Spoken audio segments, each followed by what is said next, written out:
I've just crossed the line of doing one video every single day for an entire year. And so I wanted to share some of the key takeaways that I have from doing that process. The first one is that file management is really, really important. So I've got my Mac in front of me, and I wanted to do that because I wanted to talk about the fact that when I shoot videos on my phone, I transfer them onto my Mac. I basically make a new folder, I put the video content in there, and then I edit that video on CapCut Pro on my desktop. Now, the reason that I do that is that for a long time, I've used Premiere or Final Cut Pro, all these other desktop editing software. And this allows me to do it really, really quickly. But more than that, it allows me to keep track of the content, because you'll know what it's like when you look at your phone and you've got like 5 or 6 different takes that you had of a particular thing you were trying to read. Now, the problem with that is you can kind of see by the duration of the video which one is which, but it's really easy to lose track of them because you can't give them a file name. You can't really identify them. You can sort of favorite one of them, but then how do you save them? They just clog up your iCloud drive. And so I did actually pay for the 2 terabyte iCloud because I just ran out of space on my phone, and now there's over 4,000 videos on my phone. So I got like pretty carried away pretty quickly with making a lot of video content. So what I do now is I transfer those into a folder. I do the editing on my Mac, and then I make another folder that's called output, and that's where the MPEG-4 file goes when I render that out of, or I export that out of CapCut Pro, and then I upload that back onto my phone using AirDrop, and then I upload that into TikTok. Now I'm also starting to use scheduling programs to basically take that content and put it onto other platforms. So I'm using at the moment Repurpose.io, but I also want to set up make.com so I can take one of those pieces of content and share it onto the other platforms. Now, the cool part about this automation process is that it speeds up the process of you getting it onto the other platforms, and it means you get a little bit more scale for what you're doing, because I started from the 1 video per day, and now I want to have 5 videos per day on 5 platforms basically. So that's like quite a lot of heavy lifting to do. So I'm going through the process of setting that up, and I'll make some more video content on my page that basically explains that process. But for now, the key challenge that I've faced in terms of doing 1 video a day is that it's a huge volume of content to make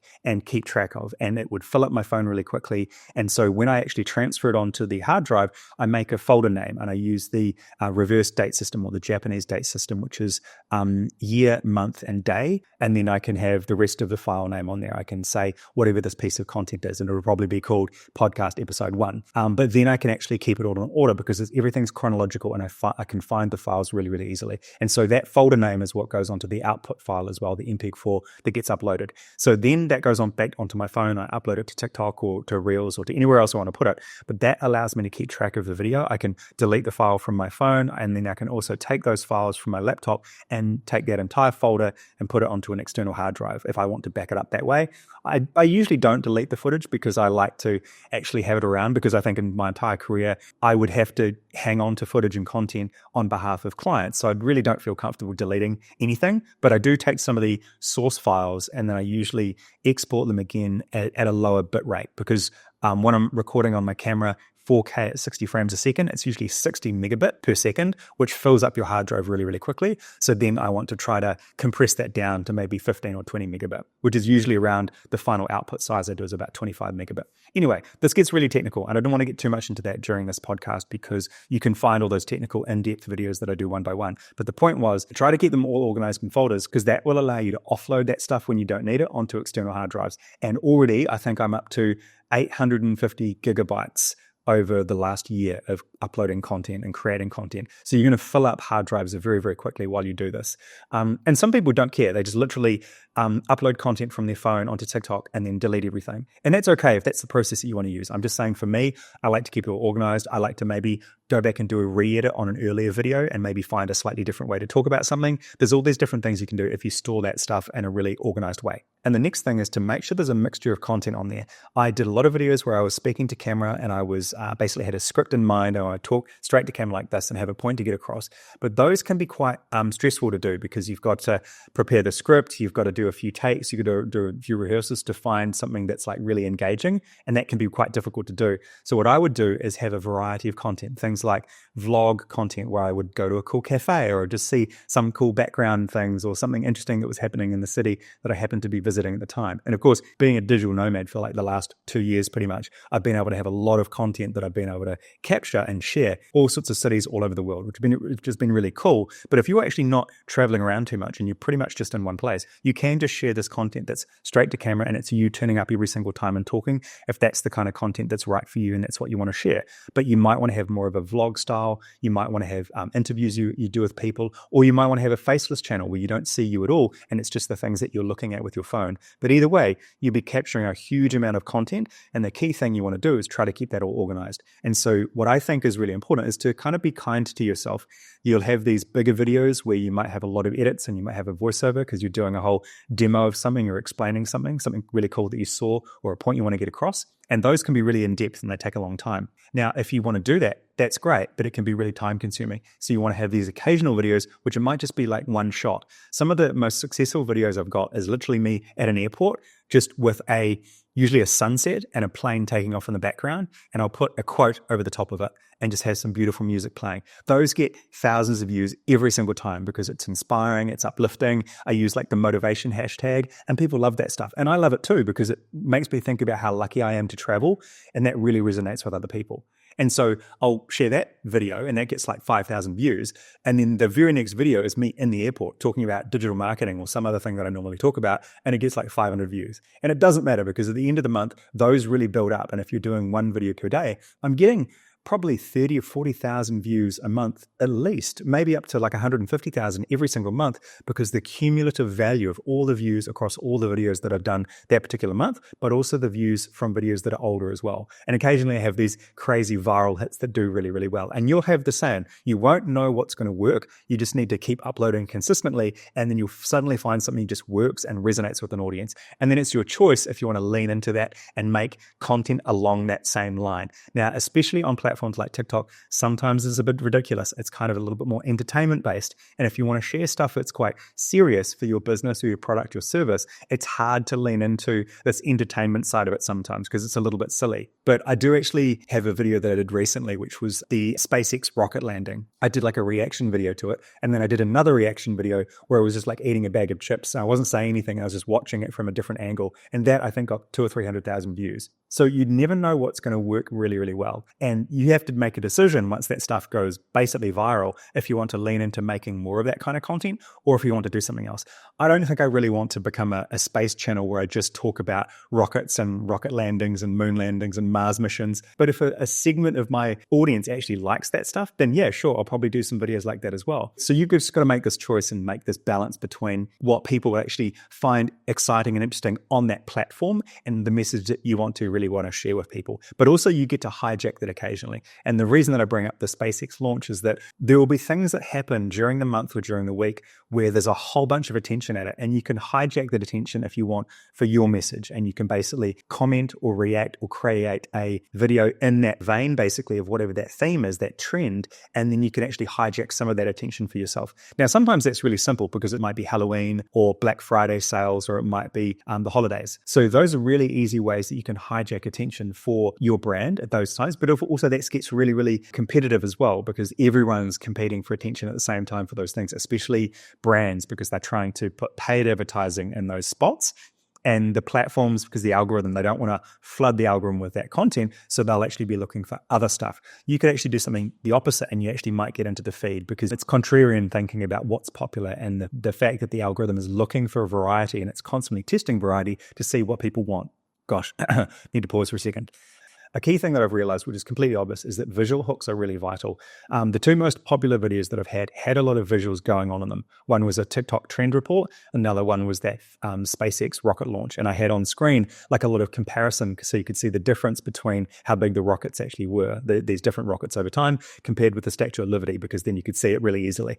And that was enough that when people looked at the video, they'd stop scrolling for a second and watch for a couple of seconds, at the very least sort of 5 or 6 seconds. And once you get past 1 or 2 seconds, the algorithm realizes this is potentially a popular video and it will show it to more people. The algorithm doesn't know what your content is. It's just testing it to see if people are watching it. That's all the algorithm really does. It takes content and tests it to see if people are watching it. It's the only metric that these platforms need is, are people still watching this video? If people watch, then is good. That's it. Like, that's how the math works. If people are watching the video, then it's good. That's it. The next point I wanted to make about sharing content every single day for an entire year is that it's basically like a practice. Now, I thought creating content and actually showing up every day was like this destination that you got to, like suddenly you would become this person where it was just really easy for you to share. And it isn't. It's hard work. It really takes a lot of focus and discipline to do this every day. And it's really just like going to the gym. It's suddenly something you realize that you have to do every day because you've made a decision to do it. And it's a little bit like developing a writing practice if you want to write a novel or anything else that you want to do. If you want to learn a language, you have to decide that you're going to do it every single day. It doesn't happen automatically. And it's a little bit like, I guess, learning to play an instrument. You might have this visual in your mind about you being able to play this instrument perfectly, but that's not a real destination. That's actually just an example of the practice that goes into the thing. So I think about content creation much more like a practice now. Having a podcast or having a YouTube channel isn't an object. It isn't a completed journey. It is a practice.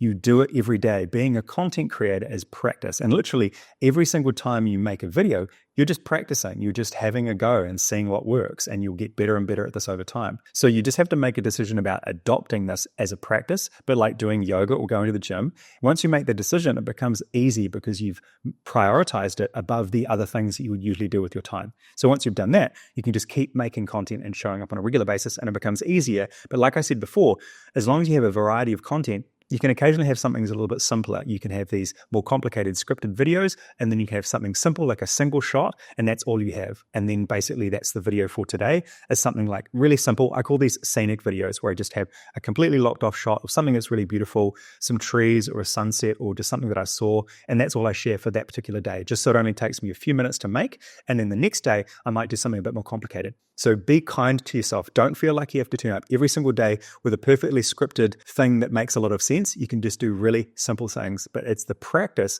of deciding to upload every single day. If you do that, it starts to become easier over time. But the hack that I want to focus on now is doing these longer form videos and then taking these pieces out of it that I can use during the week. So that's the process now. Also, you need to make sure that you reply to all of the comments, because that's the engagement that you're looking for. And sometimes people reply back several times and you get a little bit of a conversation going. And also, if you get a person who's trolling on your content and actually has a negative comment, you can have two options that you can go down for this one. You can literally block the person, then all of their comments just disappear. Or you can actually decide to engage them and actually ask, why do you think that? Or why do you think that's important? Or why do you think that's relevant? And as you do that, you actually have this process where you've got a little bit of back and forth, and that actually drives more and more engagement. One of the people that I started following really early on, who's effectively a mentor now, is Courtney Johnson. I took a really long time to try and find a mentor because I thought it was really weird and awkward of me to sort of bother someone really important so that I could get advice from them. But what I realized is that people who have achieved success, they do want to share what they know, which is precisely kind of why I'm doing this stuff now.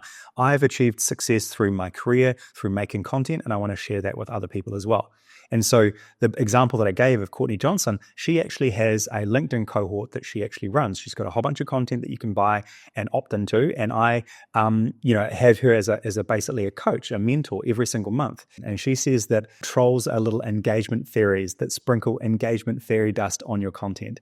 And so don't hate them, actually lean into and engage with them. And of course, sometimes people say super toxic stuff and they've always got like 0 followers and they don't have a face on their profile and they don't actually have any content that they share. They just wanting to throw stones at people and basically have no one know who they are. They're just anonymous.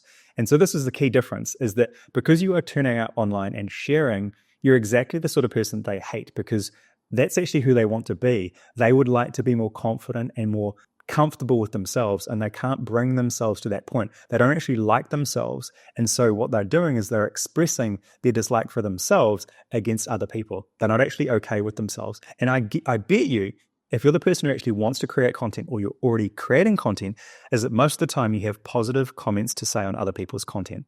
You're not actually really going to, pull someone down or break them down by having really negative comments. You might have a piece of feedback that you want to give someone, but you're not going to be overly critical, because you actually still want to support them and who they are and the thing that they're doing, because you kind of want to do the same thing in terms of being a content creator or a business owner. You want to encourage other people.